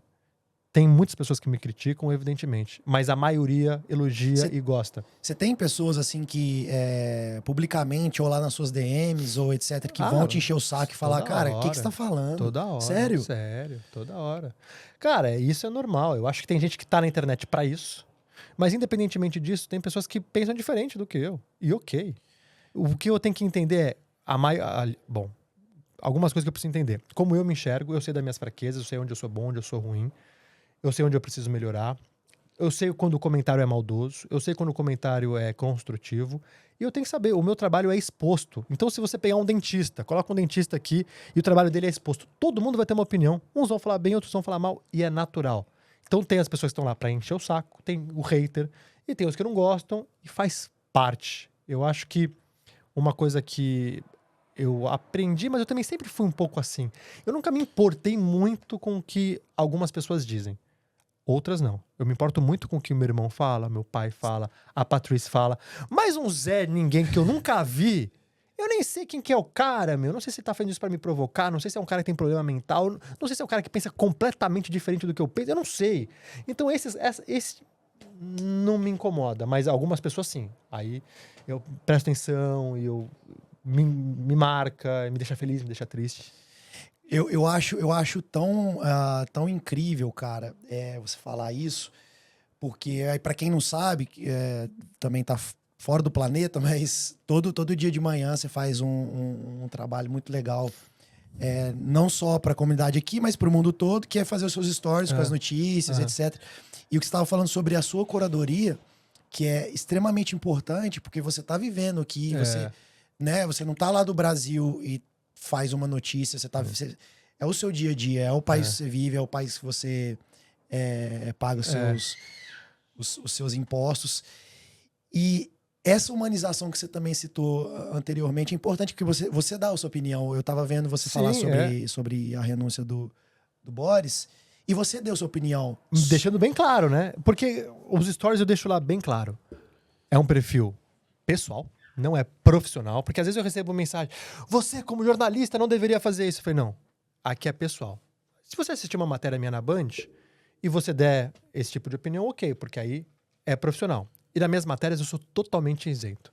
Nos meus stories eu acho importante, não só para aproximar, mas para colocar o meu ponto de vista também. Porque todo mundo tem opinião sobre coisas, eu quero dar minha opinião e eu quero gerar debate ali. Tem muita gente que concorda, tem muita gente que discorda, e tem muita gente que discorda de forma respeitosa e me dá um outro ponto de vista, o que eu acho bacana, mas eu sempre deixo claro. Isso é fato e é a minha opinião. Ó, eu acho isso. E a pessoa sabe que é opinião.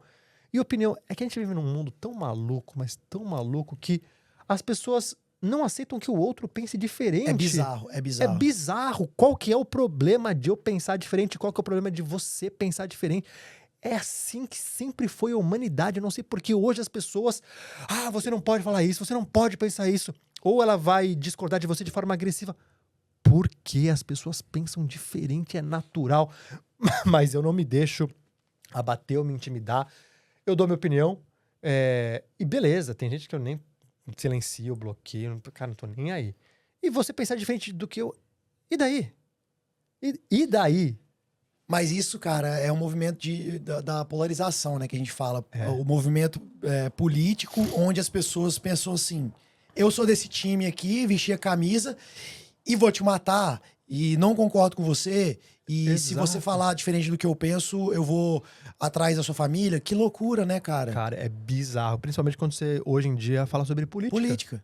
Política. Cara, virou pior do que futebol, do que religião. Os caras estão com uma agressividade pra falar de política que eu não entendo. Se eu falo mal de um, vem o outro e desce a lenha. Se falar mal de outro, vem o outro e desce a lenha. Qual que é o problema? Não gostar desse ou desse, criticar esse cara ou esse cara? É impressionante. Eu acho que em algum momento isso vai ter que mudar, porque não dá pra sociedade continuar assim. Isso não só no Brasil, no mundo todo você vê essa polarização. Isso precisa mudar. E eu não sei em que ponto da humanidade a gente se perdeu em que é proibido você conversar com pessoas que não pensam igual a você. Quantas vezes, eu não vou naquele podcast lá porque essa pessoa é de esquerda, ou não vou naquele podcast porque a pessoa é de direita. Qual que é o problema você ir lá conversar com uma pessoa que pensa diferente do que você? Vai debater ideia. E isso cansa, é um saco. Cansa, Puta cara. que pariu. Eu tava vendo o Thiago Niro falar, que é o Primo Rico, sabe? Eu sigo ele. Ele mandaram uma pergunta lá pra ele, você vai votar no Lula ou no Bolsonaro? Aí ele falou assim, vocês querem polêmica, né? Mas só vou falar um negócio pra vocês. Ele deu uma explicação foda lá, mas resumindo, eu não sou ignorante. Então, não estou nem de um lado, nem de outro. Eu vou buscar informações, vou entender o que tem daqui, o que tem dali. Enfim, seja qual candidato for, não serei ignorante. E aí sim eu tomo uma decisão em quem for. E que pode ser nula a decisão. Que pode ser nula. Exato. E qual que é o meu problema? direito. Exato. E qual que é o problema? Aí quem quer Bolsonaro fala, se você anular, você é PT. E quem é do PT fala, se você anular, você é Bolsonaro. Você fala, não, eu só quero anular. Ou se você escolhe, votar no Ciro. Mas você tá tirando a oportunidade do Bolsonaro ou do Lula ganhar. Mas e daí? Eu quero votar em quem votar eu quiser. Pra justamente... Exato. É uma loucura. E esse ano de eleição, e eu vejo que isso acontece no Brasil, mas é no mundo todo, essa polarização. É um saco. Mas você consegue ver alguma diferença positiva entre a política do Brasil e a daqui? Porque sim, até recentemente, sobre ainda o lance da renúncia do Boris, e se fosse um político no Brasil que tivesse feito o que ele fez, tava lá ainda, nada. né? Eu acho que no Brasil o senso de absurdo não existe mais. Os políticos fazem coisas absurdas e continuam lá. Aqui também tem coisas ruins, mas as instituições funcionam bem, tá bem definido o executivo, do judiciário, e um não interfere no outro. E no Brasil eu vejo que tem muitos ataques no judiciário, que precisa ter crítica, mas você não pode ter o executivo interferindo no judiciário, porque é ruim com ele, pior assim, você não pode, tem que respeitar os três poderes. Eu acho que aqui as instituições funcionam bem. Nos Estados Unidos eu vi que o Trump, ele abalou as instituições, o que aconteceu lá no Capitólio. Isso foi ruim, mas é uma democracia forte, acabou prevalecendo apesar de tudo que o cara fez. Mas aqui eu ainda percebo que existe um respeito às instituições e num sistema parlamentarista, ninguém é maior do que a legenda. Então eu prefiro o sistema parlamentarista do que um sistema presidencialista. E o Boris Johnson não tinha mais o apoio da legenda e tchau. E aí o Boris Johnson falou numa reunião lá com os ministros dele. Não, eu vou ficar porque o povo votou em mim. Os caras... Votou... Na legenda, que é uma rede parlamentarista. O povo votou no Partido Conservador e você era o líder. O Partido Conservador não entende mais que você precisa ser o líder. Tchau. Então, o projeto tá aí. As pessoas votaram, teoricamente, num projeto conservador, que você pode discordar ou concordar. Mas é o projeto do Partido Conservador. Tá esse projeto aí, com o Boris Johnson na liderança ou com outro. Cara, e é meio... É assim, obviamente, várias coisas que o Boris Johnson fez, claro, não concordo, assim como você também. Até porque o partido, né, o Partido Conservador também não tem muita simpatia. Mas, mesmo assim, ele fez algumas coisas. Acho que a pandemia foi muito bem conduzida. A questão da vacinação, mas tinha o time dele que, você bem falou, depois ele perdeu o apoio, a galera falou... Não quero mais, mas pela caricatura dele, né? Pelo jeito que ele isso dava sempre tinha muita notícia do... Sim, é um tipo de cara que traz muita notícia, o cabelo bagunçado, o jeito que ele falava. Mas isso é bom pra mídia, pra gerar notícia, mas não é bom pra política. É um cara que ele nunca foi muito respeitado dentro da política, é um fanfarrão. E quando o foco da política de um país está numa pessoa, é ruim. Você tem que estar no foco no projeto do país, porque senão essa pessoa acaba capitalizando tudo para ela. E um primeiro-ministro ou um presidente não governa. Quem governa é sempre o parlamento. Então, se você traz isso para você, para o país não é bom.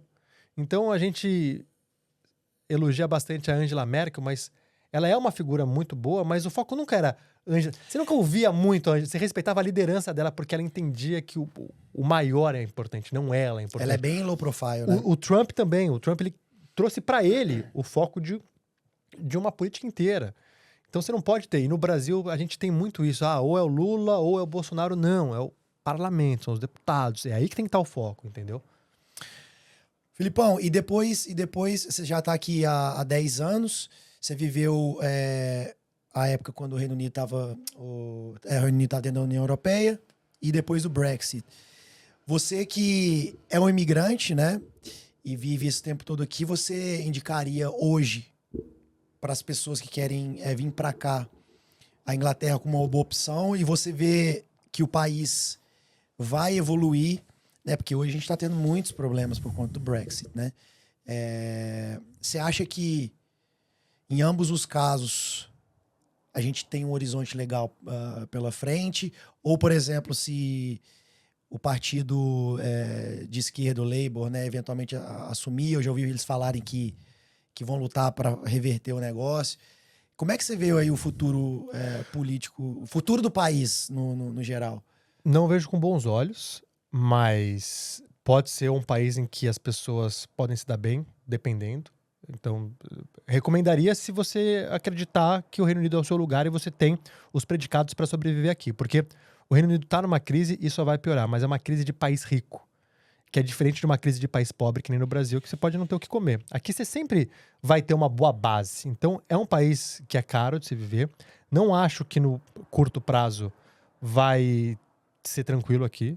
Acho que pelo contrário. Talvez no médio e longo prazo, sim, porque é um país que ao longo dos anos conseguiu se reinventar e é uma superpotência, mas aqui todo mundo que quer trabalha. Todo mundo que quer vence. Então, dá. Não é fácil.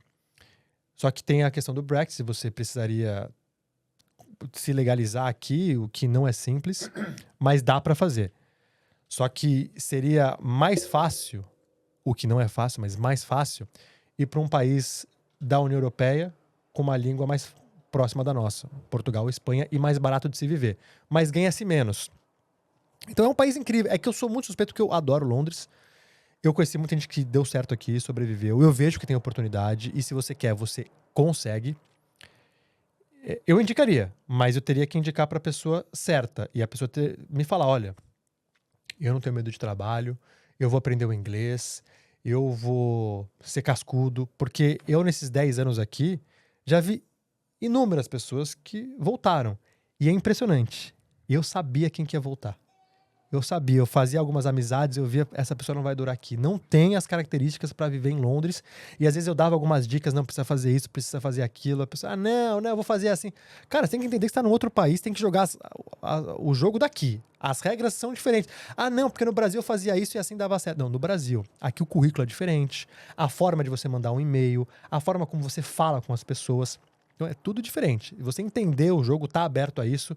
E principalmente ser cascudo, dá para viver. Dá para ganhar dinheiro, porque eu vi vários casos de pessoas que deram muito certo, mas também vi vários casos de pessoas que voltaram. E é impressionante. Eu já conseguia matar. Essa aqui não vai sobreviver. Porque tem muito disso, né? Nem todas as pessoas, digamos assim, 99% dos brasileiros que vêm, não vêm numa situação tão favorável como você, por exemplo. Não. E não conseguem passar por aquele tempo. O começo é difícil para todo mundo. O começo difícil. É para todo mundo. Mesmo para quem vem numa situação mais favorável, porque tem a adaptação do país, conhecer pessoas, e fechar contrato de casa em inglês, saber lugar para morar. É bem difícil. Claro que eu vim com uma base muito melhor do que quase todos os brasileiros aqui. Mas não é fácil. E quem vem sem essa base é mais difícil ainda. Por isso que a pessoa que vem para cá tem que ser raçuda. Se você vê alguém raçudo, pau pra qualquer obra, você fala, esse aí vai se dar bem. Mas se vem, não quero fazer isso, poxa, trabalhar com isso, não, muitas horas, vou ter que acordar do frio, não. Aí você já percebe que não tem o sangue nos olhos. Precisa ter.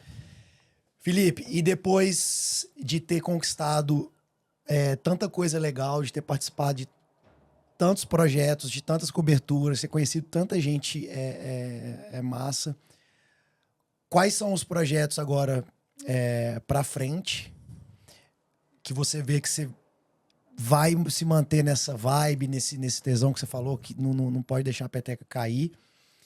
E você voltaria para o Brasil ou mudaria para outro país? No momento eu não voltaria para o Brasil, não. Moraria em outro país, gostaria de morar em Portugal, mais para frente, para desacelerar a vida. E num projeto em que eu possa fazer mais pela comunidade, né? Eu gostaria de poder ajudar mais a comunidade brasileira aqui, mas se eu mudasse para Portugal, eu poderia continuar ajudando a comunidade brasileira aqui, mas fazer algo pela comunidade brasileira em Portugal. Eu acho que o jornalismo pode fazer isso, mas eu posso fazer com as minhas redes sociais, dando dicas e dando curso. Lá não tem ninguém da Band, não. Tem de outras emissoras. Mas hoje, para mim, faz sentido eu estar aqui. A Band quer estar aqui. Eu gosto muito do que eu faço. Então, nos próximos anos, quero estar aqui. Eu quero ainda continuar fazendo o que eu faço no meu Instagram, notícias daqui, ter um contato com a comunidade brasileira, ter uma aproximação mais próxima, uma aproximação com o público, cada vez mais próxima. Mas eu tenho uma sorte muito grande que o meu trabalho me oferece muitas oportunidades. E essas oportunidades sempre acontecem e eu amo isso. Então, fiz Copa, fiz Olimpíada, não imaginava, fiz Fórmula 1, não imaginava, fiz atentado terrorista, não imaginava, fiz eleição presidencial, não imaginava, fiz o Brexit. São tantas oportunidades legais que isso me dá muito tesão. E eu só tenho 34 anos, então eu tô novo ainda para falar, cansei de tudo isso. Não, eu tô com tesão que eu acho que eu vou atingir o pico da minha carreira profissional no que eu faço como repórter por volta dos 40, 45. Por quê? Você tem maturidade intelectual e energia para continuar, porque eu trabalho de fato muito. E eu ainda não tenho a maturidade intelectual que eu acho que eu vou atingir quando tiver com uns 40 e 45 anos. Depois eu vou atingir mais ainda, só que aí eu vou ter menos energia. Então eu acho que o pico do que eu faço, que é trabalhar sozinho, fazer muitos ao vivos por dia, ir atrás de matéria, eu vou atingir com 40, 45 anos, porque você vai ganhando experiência com a vida e vai lendo mais, e vai conversando com outras pessoas, e vai fazendo matérias. Então eu quero chegar até os 40, 45 fazendo o que eu tô fazendo, se possível, dentro da Band, com essa autonomia que eu tenho, liberdade e espaço. A gente não sabe o que vai acontecer. E aí, a partir daí, eu sei que eu vou perder um pouco de energia, um pouco do tesão, e aí começar a focar algo para ajudar mais as pessoas. Eu gostaria de ajudar mais do que eu ajudo. Eu acho que eu ajudo um pouco com notícia.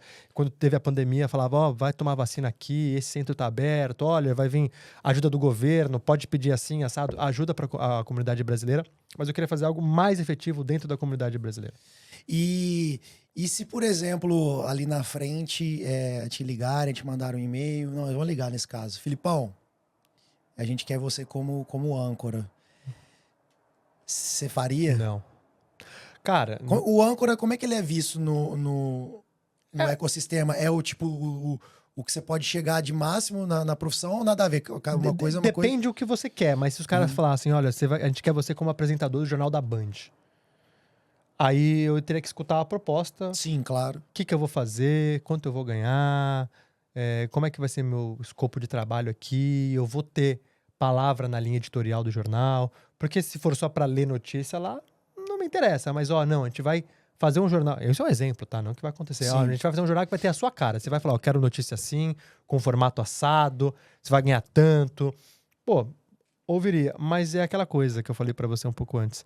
Eu quero balancear sempre a vida pessoal e profissional. E eu acho que a vida pessoal no Brasil é muito difícil, principalmente em São Paulo. Eu não ia ficar tranquilo com o meu filho saindo sozinho em São Paulo.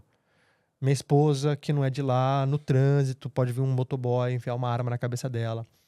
Tem violência, tem trânsito, tem burocracia. Então não é fácil.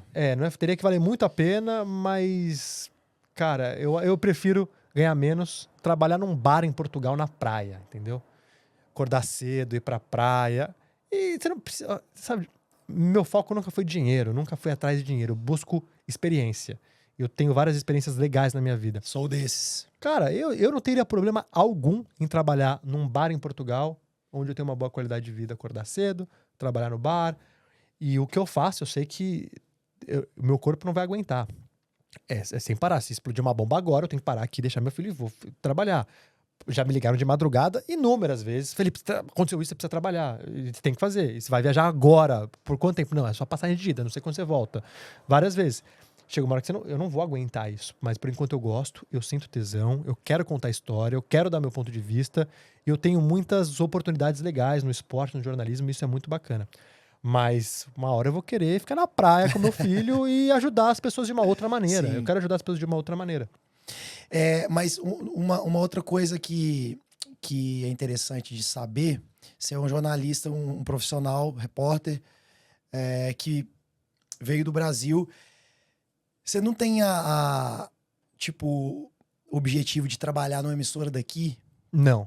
Tipo uma BBC? Não, por vários motivos. Primeiro, porque pra fazer o que eu faço, eu teria que ser inglês fluente, sem sotaque, e eu não consigo. Eu tenho sotaque. Você acha que não tem espaço para... Eu acho que tem espaço, mas eu nunca conseguiria as oportunidades que eu tenho trabalhando para uma emissora do Brasil. Meu público é do Brasil, eu consigo me comunicar com o Brasil. Poderia trabalhar na BBC, mas eu nunca seria o cara da BBC, entendeu? Pelo menos eu acho que eu não tenho capacidade. Se eu achasse que eu teria capacidade, ok. Mas eu não acho que eu seria o cara da BBC ou o cara da Sky News, por vários motivos, mas o principal deles porque o meu inglês não é britânico, fluente, perfeito. Não é e não vai ser.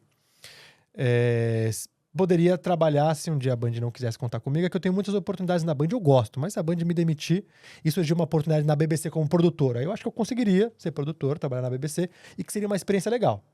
Aí eu aceitaria. Mas no momento, não. Mas se a Band me demitir, tô sem emprego, surgir trabalhar na BBC como produtor, editor, câmera, qualquer coisa, ok. Como repórter, eu acho que eu não aceitaria também. Massa. É legal porque... é legal saber isso, porque eu sou profissional de marketing, de internet, e uma das coisas que eu sonhava e conquistei foi justamente trabalhar numa empresa daqui, né? Para conhecer esse environment, como é que eles fazem, sabe? E também ter o contato com os gringos e tal. São coisas diferentes, porque... mas você reúne os predicados que a sua profissão exige aqui. Eu não tenho os predicados que o jornalismo exige aqui para ser repórter. E me conta uma coisa, estamos em 2022, novembro, né? Começa a Copa. Catar, como é que tá os preparativos? Você vai pra lá, vai cobrir? Não sei, a gente não tem os direitos, é só a Globo que tem os direitos. Talvez a Band queira mandar a equipe pra... Mas como que funciona quando é assim? Eles têm o direito mas de transmissão, mas vocês não podem fazer uma matéria... A gente pode, mas a gente não tem os acessos que eles têm. De fazer entrevista com o jogador no campo, depois da partida. Enfim, você não transmite os jogos, mas você faz matérias jornalísticas, entendeu? Eu fiz a Copa na Rússia sem direito de transmissão, então... Mostra os brasileiros lá, entrevista o russo, mostra a cidade, enfim, faz um outro tipo de cobertura mais de ambiente, não de jogo em si. A Band pode fazer, e acho que vai mandar a equipe para cobrir Catar lá, como tá o clima no país, enfim. Não sei se serei eu, adoraria que fosse. Mas não sei por vários motivos. Mas Band, por gentileza, tá? A não ser que ocupe muito o calendário do Felipe, mas não tem problema, não pode chamar ele assim que ele adoraria ir. Adoraria ir. E a gente aqui na Inglaterra, a gente exige, se precisar de uma votação, de um levante da comunidade brasileira, a gente faz. Boa. Mas, cara, obrigado. Pô, eu não quero, eu queria estender mais, eu queria ficar mais horas, tem, tipo, inúmeras histórias pra contar, mas o Filipão veio hoje aí num domingão com a família dele, o filhinho dele, a esposa, ele tá aqui, então não vou pesar muito na sua, já foi demais uma honra te receber aqui. Eu que agradeço o convite, obrigado. E conte sempre comigo, cara, de alguma forma você precisar aqui do estúdio e tal, fazer aquela gravação de qualquer coisa, de qualquer projeto. Beleza, cara, bom saber. Disposição. Bom saber. E, de novo, tô muito feliz de finalmente a gente ter conseguido trocar. Eu também te acompanhado pelas redes sociais, fico feliz que eu pude vir aqui. E quando me chamar de novo, eu venho também, tem várias histórias. Uma coisa que eu acho muito foda, velho, muito foda, é quando as pessoas falam, Otávio, eu gosto mais do seu trabalho e tal, aí eles completam assim, eu acompanho você e o Felipe Killing. É mesmo? Eu tenho várias, cara. Que legal, várias. Que legal. É bom a gente ajudar a comunidade aqui, ou quem tá no Brasil. Eu acho que é importante a gente fazer isso. As redes sociais permitem as pessoas te mandarem mensagem. Porque às vezes alguém me assiste na TV e fala, pô, gosto de você e te acompanho. Mas não tem esse contato. Nas redes sociais tá lá. Fala com você direto. Exato. E eu vou deixar todos os links, tudo do Felipe aí na descrição, tá? Você não vai se perder. E é isso. Aí semana que vem a gente tá de volta com outro convidado, com outras histórias, tá? Então, não deixem de se inscrever no canal, de dar aquele like maroto e de também ir lá nas redes sociais do Felipe, acompanhar ele, você que não acompanha, porque é um conteúdo fino, é um cara fantástico. De novo, parar da pagação de pau aqui. E tamo junto. Poxa, obrigado, valeu demais. Muito bom bate-papo. Valeu. Tchau.